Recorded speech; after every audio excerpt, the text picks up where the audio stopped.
வணக்கம், நான் உங்கள் அபிமான யோகாம்பால் சுந்தர். இன்றைக்கி என்ன பார்க்க போகிறோம் அப்படின்னு சொல்லி கேட்டீங்கன்னா, வாங்கி பாத் அப்படிங்கிறது தான். ஸோ இது என்னுடைய ஸ்டைலில் நான் பண்ணுறேன். நீங்கள் நிச்சயமாக ட்ரை பண்ணி பாருங்கள், உங்களுக்கு பிடிக்கும். ஸோ இது எப்படி பண்ணுறதுன்னு பார்க்கலாம். இப்போது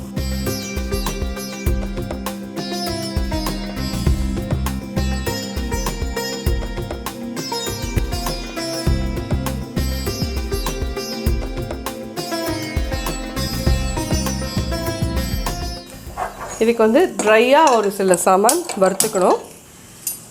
கொத்தமல்லி விதை 2 ஸ்பூன் போட்டிருக்கேன். கடலைப்பருப்பு 1 ஸ்பூன் போட்டிருக்கேன்.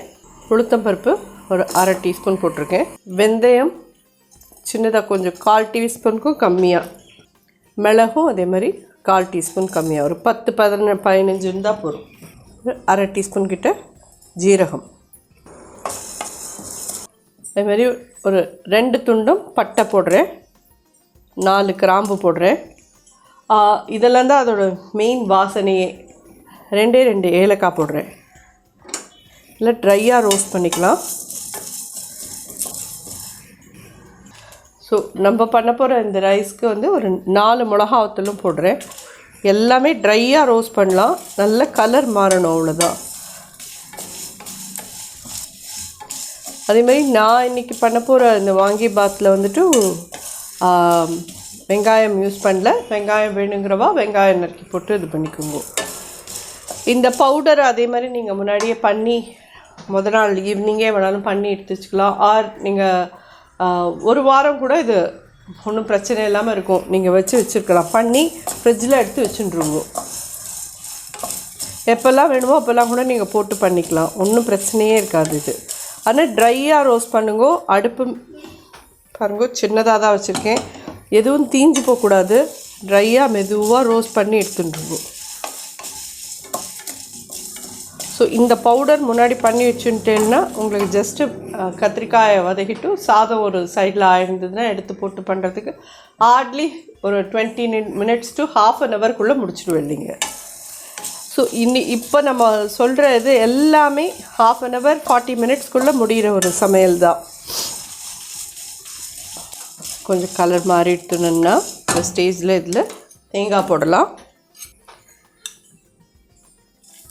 1 2 3, அது ஒரு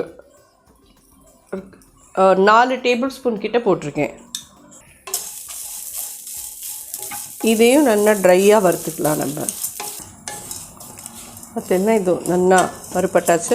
இதுமாதிரி லூஸாக இருக்கும், அதாவது தண்ணியே இல்லாத தேங்காயில் வந்து லூஸாக விழுறது பாருங்க. இந்த அளவுக்கு நல்லா ரோஸ்ட் பண்ணிவிடுங்க இது. ஸோ இப்போ இதை அடுப்பை அணைச்சிட்டேன். இதில் இருக்கிற சூடு போகிறோம். இதில் வந்து கொஞ்சம் பெருங்காயத்தூள் எல்லாத்தையும் நல்லா ஒரு கலக்கி விட்டுட்டு நல்லா ஆறுன விட்டு பொடி பண்ணி எடுத்துகிட்டு வந்துடலாம். எண்ணெய் ஒரு 4 ஸ்பூன் விட்டுருக்கேன்.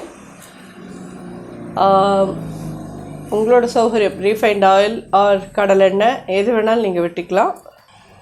ஒரு அரை டீஸ்பூன் கடுகு போடுறேன். 1/4 டீஸ்பூன் ஜீரகம் போடுறேன். கத்திரிக்காய் இது மாதிரி வரி கத்திரிக்காய் இருந்தாலும் சரி.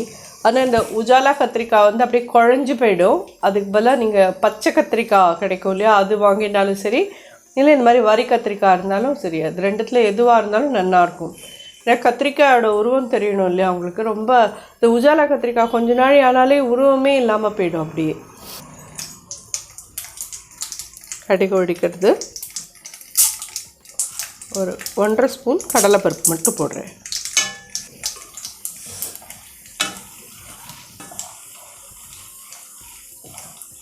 இல்லை நிலக்கடலை போட்டுக்கணும் அப்படின்னு விருப்பப்படுறோம், நிலக்கடலை போட்டுக்கலாம், உங்கள் சௌகரியம் அது. கருவேப்பிலை போடுறேன். பெருங்காயம்,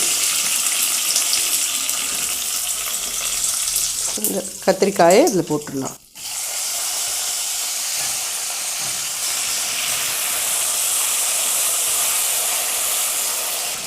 மஞ்சப்பொடி, இந்த காய்க்கு தேவையான உப்பு போடுறேன், 1/2 டீஸ்பூன்.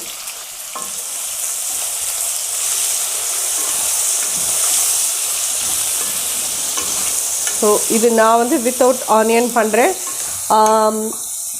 வெங்காயம் போட்டு வேணுங்கிறவா வெங்காயமும் சேர்த்து போட்டு வதக்கிக்கோங்க. ஆனால் இதில் ஜிஞ்சர் கார்லிக் பேஸ்ட் யூஸ் பண்ணாதீங்க, ஏன்னா இதோட ஒரிஜினல் ஃப்ளேவரே போயிடும். ஸோ வாங்கி பாத் அப்படின்னு சொன்னால் அந்த பவுடர் இருக்குது பார்த்தீங்களா, அதில் இருக்க இந்த பட்டை கிராம்போட வாசனை தான் மெயின், இந்த கத்திரிக்காயோட வாசனை தான் மெயின். ஸோ இதில் வந்து நம்ம ஜிஞ்சர் கார்லிக்லாம் ஆட் பண்ணோன்னா அதோட அந்த ஃப்ளேவரே போயிடும். ஸோ இது இப்படியே நல்லா வதக்கட்டும். ஒரு 10 மினிட்ஸ் கழிச்சு பார்க்கலாம். அதெல்லாம் நல்லா பவுட்ரு பண்ணின்னு வந்தாச்சு. இந்த மாதிரி ஃபைன் பவுடராக பண்ணிவிடுங்க. இதை நீங்கள் வந்து ஸ்டோர் பண்ணி வச்சுக்கலாம்.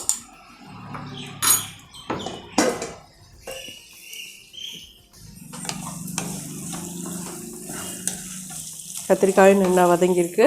இந்த ஸ்டேஜில் வந்து இதில் கொஞ்சமாக புளி தண்ணி பக்கமெல்லாம் ஒரு சின்ன நெல்லிக்காய் அளவுக்கு தண்ணி எடுத்து ஒரு 1/2 கப் தண்ணி விட்டு எடுத்திருக்கேன். கெட்டியாக கரைச்சி எடுத்திருக்கேன், அவ்வளோதான். இதை இதில் விட்டுறேன். ஸோ இந்த புளியோட வாசனையும் போகணும்.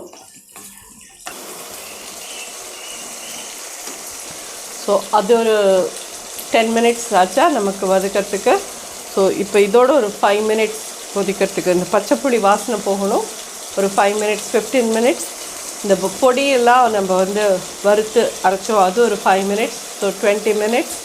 சாதம் நீங்கள் முன்னாடியே பண்ணி வச்சுருப்பேன். ஸோ ஹார்ட்லி நான் சொல்கிற மாதிரி இந்த ரைஸ் எல்லாமே ஒரு 1/2 an hour to 40 மினிட்ஸ் 45 மினிட்ஸ்க்குள்ளே நீங்கள் எல்லாத்தையும் ரெடி பண்ணிடலாம். சைமல்டேனியஸ்லி காத்தால பிரேக்ஃபாஸ்ட்டும் ரெடி பண்ணிவிட்டு நீங்கள் பண்ணினீங்கன்னா கூட ஆகிடும். இது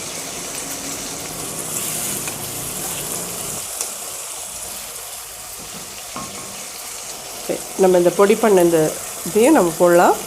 1 ஸ்பூன் 2 ஸ்பூன் தான் 2 டேபிள் ஸ்பூன் கிட்ட போட்டிருக்கேன்.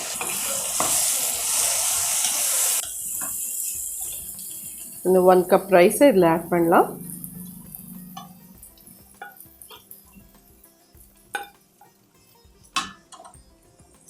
ரைஸ் அதே மாதிரி உங்கள் சௌகரியம், நீங்கள் பச்சரிசி யூஸ் பண்ணுறதுனாலும் பண்ணிக்கோங்க, இல்லை வேறு ஏதாவது அரிசியில் பண்ணுறதுனாலும் பண்ணிக்கோங்க, பாஸ்மதியில் பண்ணுறாலும் பண்ணிக்கோங்க, உங்கள் சௌகரியம் அது.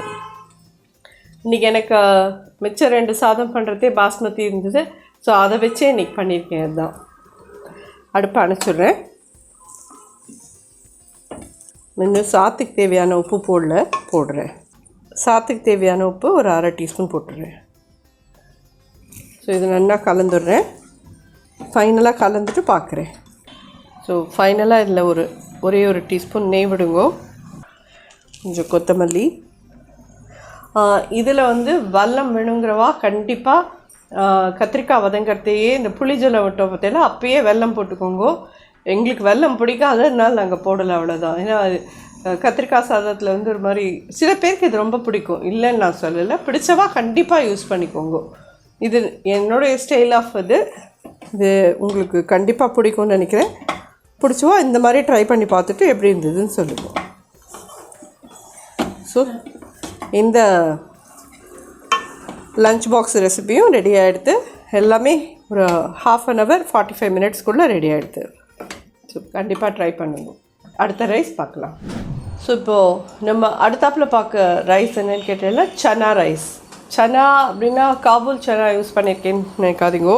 இந்த கருப்பு கடலை ராத்திரி வந்து நல்லா 8 hours ஊற வச்சுட்டேன் வெந்நீர் தண்ணியில் விட்டு. இதை வந்து ஒரு 5 விசில் 6 விசில் விட்டு வாங்கி நல்லா அந்த மாதிரி வேக வச்சுருக்கேன். இதுக்கு எவ்வளோ எடுத்திருக்கேன் அப்படின்னு சொல்லி கேட்டேன்னா, ஒரு ரைஸ் குக்கர் கப்பால் 1 கப்பு ஊற போட்டேன். அது இவ்வளோ ஆயிருக்கு. ஸோ இதில் பாதி தான் நான் யூஸ் பண்ண போகிறேன் இப்போது. அண்ட் அதுக்கு வந்துட்டு 1 ஸ்பூன் உப்பும் போட்டே ஒரு 6-7 விசில் கொடுத்து வாங்கி வச்சுட்டேன். இதை 1 part மீலாக நீங்கள் பண்ணுறேன்னாலும் பண்ணலாம். 1 part மீலாக பண்ணினாலுமே நீங்கள் வந்து முன்னாடி தனியாக சனாவை வேக வச்சு வச்சுருங்கோ. நீங்கள் சாதம் வேகிறதுக்குள்ளே சனா வெந்துரும்னு நினச்சேன்னா வேகாது, அது வந்து வெடுக்குன்னு இருக்கும். அதனால் சனாவை ஒரு தடவை ஒரு 5-6 விசில் வாங்கி வேக வச்சு எடுத்துட்டு அதுக்கப்புறமா நீங்கள் ரைஸோட கூட போட்டு 1 part மீலாகவும் பண்ணிக்கலாம். இன்றைக்கி நம்ம வந்து வெறும் ஜஸ்ட் நான் பாஸ்மதி ரைஸ் பண்ணி வச்சுருக்கேன், அதை வச்சு நம்ம அப்படியே பண்ண போகிறோம். ரொம்ப என்ன சொல்கிறது, ப்ரோட்டீன் ரிச், ரொம்ப நல்லாயிருக்கும். குழந்தைகளுக்கெல்லாமும் ரொம்ப பிடிக்கும். எல்லாருக்குமே வெளியில் நீங்கள் டிஃபன் பாக்ஸில் எடுத்துன்னு போகலனாலுமே ரொம்ப ஒரு மத்தியானம் சாப்பிட்றதுக்கு ஒரு அரோமேட்டிக்காக ஒரு டேங்கியாக ரொம்ப ரொம்ப நல்லாயிருக்கும். அப்படியே இல்லை ஆற்றுல தான் சாப்பிட்றோம் அப்படின்னா கூட ஒரு டிஃப்ரெண்ட்டான புலாவ் இது. 2 ஸ்பூன் எண்ணெய் விட்டுருக்கேன், 1 ஸ்பூன் நெய் விடுறேன், ஒரு அரை டீஸ்பூன் ஜீரகம் போடுறேன், 2 பிரிஞ்சி இலை, 2 பட்டை, 4 கிராம்பு, 2 ஏலக்காய். ஏலக்காய் எப்பயுமே ஒரு தடவை நெசுக்கி அதை ஓப்பன் பண்ணிவிட்டு போட்டேன்னா நல்லா அதோட வாசனை இறங்கிக்கும். ஜீரகம் பொரியட்டும். இது என்னன்னு கேட்டீங்கன்னா ஒரு மீடியம் சைஸ் அதாவது வெங்காயத்தை நீளமாக கட் பண்ணி வச்சுருக்கேன், அதை இதில் ஆட் பண்ணுறேன்.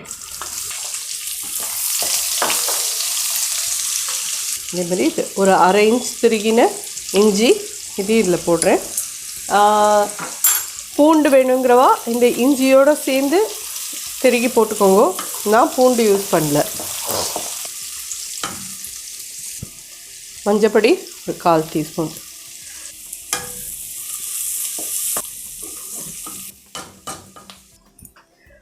ஒரு டீஸ்பூன் தனியா பொடி போடுறேன், காஷ்மீரி சில்லி பவுடர் ஒரு அரை டீஸ்பூன் போடுறேன். இது சோலே மசாலா ஆர் சன்னா மசாலா எது கிடச்சாலும் அது ஒரு அரை டீஸ்பூன் போடுங்க. கரம் மசாலா பொடி ஒரு 1/4 டீஸ்பூன்.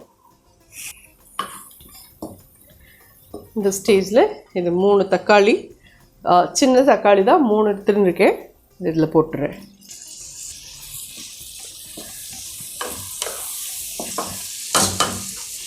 ஒரு அரை டீஸ்பூன் உப்பு போடுறேன். சோலி மசாலா அந்த இது எல்லாமே தக்காளி வெங்காயம் எல்லாம் ஒன்றா சேர்ந்து நல்லா ஒரு கிரேவி மாதிரி ஆகணும். அது வரைக்கும் இதை நல்லா சுருளை வதக்கிடலாம். வதக்கிட்டு பார்க்கலாம். இது நல்லா வதங்கியிருக்கு. இதில் 1 ஸ்பூன் இந்த மாதிரி கசூரி மேத்தி வச்சுக்கோங்க, நல்லா க்ரஷ் பண்ணிவிட்டு இதில் போடுங்க.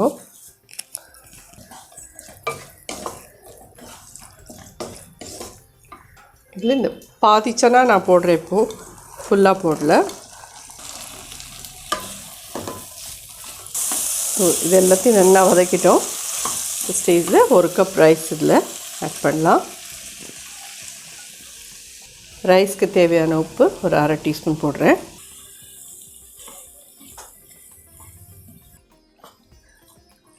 இது கருப்பு சன்னால தான் பண்ணணுமா அப்படின்றவங்களுக்கு நீங்கள் ஒயிட் சன்னாவில் பண்ணுறதுனாலும் பண்ணிக்கோங்க. ஃபார் அ சேஞ்ச் எப்பயுமே நம்ம ஒயிட் சன்னா எடுக்கிறோமேன்றதுனால தான் இது எடுத்தேன் நான். மேலே கொஞ்சம் கொத்தமல்லி. ஸோ ஜோரான சன்னா புலாவும் ரெடி ஆகிடுது. ஸோ நல்லா அது மாதிரி மிக்ஸ் பண்ணிக்கோங்க. உப்பு ஒரு தடவை சாப்பிட்டு பார்த்துட்டு உங்களுக்கு வேணுன்னா இன்னும் கொஞ்சம் இது பண்ணிக்கோங்க. இதில் இருக்கிற தக்காளி பழத்தோட புளிப்பே போரும். இன்னும் கொஞ்சம் எங்களுக்கு ரொம்ப கொஞ்சம் டேங்கியாக வேணுங்கிறவா வேணால் கொஞ்சம் ஆம்ச்சூர் பொடி போட்டுக்கிறேன்னா போட்டுக்கோங்க. என்ன கேட்டால் இது கரெக்டாக இருக்கும். டிஃபன் பாக்ஸுக்கு இது எடுத்துன்னு போகிறதுக்கு சரியாக இருக்கும். இது கரெக்டாக இருக்கும்னு நினைக்கிறேன். கண்டிப்பாக எல்லோரும் ட்ரை பண்ணி பார்த்துட்டு எப்படின்ற ஃபீட்பேக் சொல்லுங்க. நன்றி, வணக்கம்.